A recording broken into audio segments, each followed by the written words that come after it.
চলুন আজকের আলোচনা আমরা শুরু করব নাথ সাহিত্য এবং এখান থেকে বাছাইকৃত আমরা মক টেস্ট রেখেছি। যেহেতু বাঙালি ভাষা ও সংস্কৃতি যে একাদশ শ্রেণীর একটি পাঠ্য বই রয়েছে সেখানে কিন্তু নাথ সাহিত্যকে অন্তর্ভুক্ত করা হয়েছে এবং সেখান থেকে প্রশ্ন আসতে পারে এবং তার জন্যই এখানে কিছু প্রশ্ন আপনাদের সামনে উপস্থাপন করব এবং বিকল্প অর্থাৎ কিছু অপশন রেখেছি এবং সেগুলো থেকে আমি প্রশ্ন এবং উত্তরগুলো আপনাদের জানিয়ে দেবো। আপনারা প্রশ্নগুলো দেখুন, আশা করব এখান থেকে প্রশ্নগুলো পেতে পারেন। তো যাই হোক, প্রথম প্রশ্ন চলুন। মীননাথের শিষ্যের নাম কি? অপশনগুলো আপনারা দেখুন। উত্তর গোরক্ষনাথ। পরের প্রশ্ন, নাথ ধর্মের প্রথম নাথের নাম কি? উত্তর আদিনাথ। পরের প্রশ্ন, নাথ সম্প্রদায়ের আচরণে বৈদিক আচরণের সন্ধান কে পেয়েছেন? অপশনগুলো দেখুন। উত্তর ডক্টর সুকুমার সেন। গোরক্ষনাথ রচিত জ্ঞান কারিকা গ্রন্থের কথা কে উল্লেখ করেছেন? উত্তর হরপ্রসাদ শাস্ত্রী। তারপরে দেখুন, মৎস্যেন্দ্রনাথই হলেন বাংলাদেশের, অপশনগুলো দেখুন তাহলে বুঝতে পারবেন, মীননাথ। তারপরে নাথ ধর্মগ্রন্থ থেকে কতজন নাথ ধর্মের ধর্মগুরুর কথা জানা যায়? অপশনগুলো দেখুন, 9 জন। পরের প্রশ্ন, বাংলা সাহিত্যের কোন রচনায় নাথ ধর্মের ধর্মগুরুর উল্লেখ আছে? অপশনগুলো দেখুন।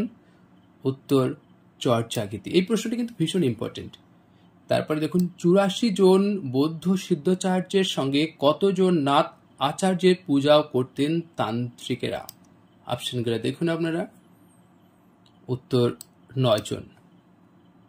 বাংলাদেশে প্রচলিত নাথ সাহিত্যের মূল কাহিনী কটি বৃত্তে বিভক্ত?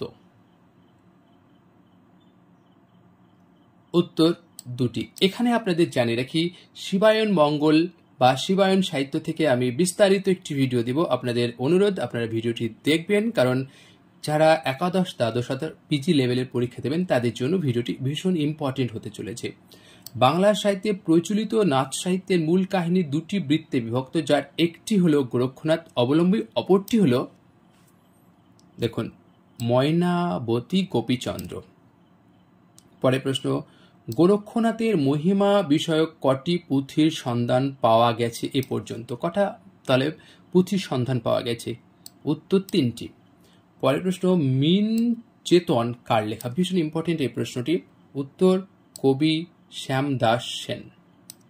পরের প্রশ্ন, কবি শ্যামদাস সেনের মীন চেতন কার সম্পাদনায় প্রকাশিত হয়?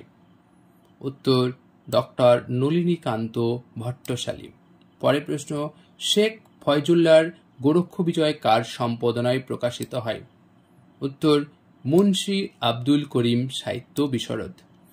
প্রশ্নগুলো আপনাদের কেমন লাগছে অবশ্যই কমেন্ট করে জানান। অনেকেই কমেন্ট করেন না, কিন্তু আপনাদের কাছে অনুরোধ অবশ্যই কমেন্ট করে জানান। ভীমসেনের গোরক্ষ বিজয় কার সম্পাদনায় প্রকাশিত হয়?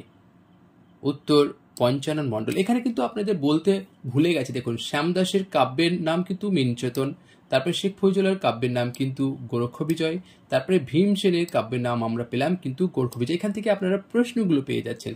এরপর দেখুন, গোরক্ষ বিজয় কার লেখা? উত্তর ভীমসেন। অর্থাৎ তাহলে গোরক্ষ বিজয় প্রশ্নটা আসতে পারে। তারপর দেখুন, গোরক্ষ বিজয়ের প্রাচীনতম কবিদের একজন হইতেছে ভীমসেন রায়, কে মন্তব্য করেন? উত্তর ডক্টর সুকুমার সেন। পরের প্রশ্ন, মানিক চন্দ্র রাজার গানকে প্রকাশ করেন?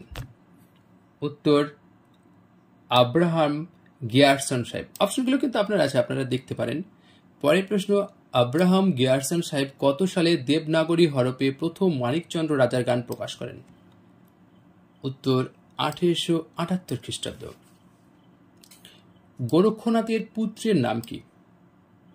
দেখুন অপশনগুলো। উত্তর হচ্ছে কর্পটিনাথ। পরের প্রশ্ন, নিরঞ্জনের সর্বশরীর থেকে কে জন্ম নেন? তাহলে নিরঞ্জনের সর্বশরীর থেকে কে জন্ম নিচ্ছেন? উত্তর গৌরী।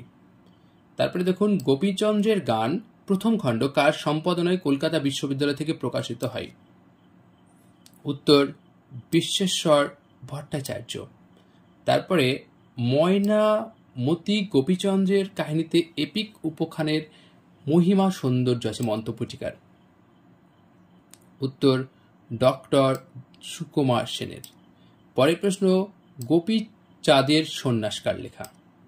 উত্তর আমরা পাচ্ছি দেখুন আব্দুল শুকুর মোহাম্মদ। আর প্রশ্ন, আব্দুল শুকুর মোহাম্মদের গোপীচাঁদের সন্ন্যাস কার সম্পাদনায় প্রকাশিত হয়? উত্তর ডক্টর নলিনীকান্ত ভট্টশালী। মোটামুটি এই যে এখানে কিছু কিছু গ্রন্থের নাম পেলেন, এই প্রশ্নগুলো আমার মনে হয়েছে এখান থেকে পড়লে মোটামুটি হতে পারে, কারণ আর নাথ সাহিত্য থেকে খুব একটা আসবে না।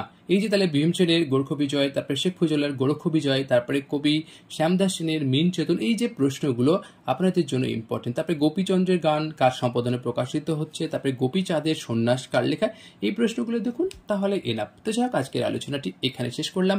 পরবর্তী ভিডিও কিন্তু থাকবে, সেই ভিডিওগুলি অবশ্যই আপনারা পুরোটা দেখুন। আপনাদের কাছে রিকোয়েস্ট যে আপনারা অবশ্যই ভিডিওটি দেখুন এবং কমেন্ট করুন এবং আপনারা মন্তব্য করুন যে আপনাদের এই ভিডিওটি কেমন লাগলো। তো যাই হোক, আজকের আলোচনা এখানে শেষ করলাম। ধন্যবাদ।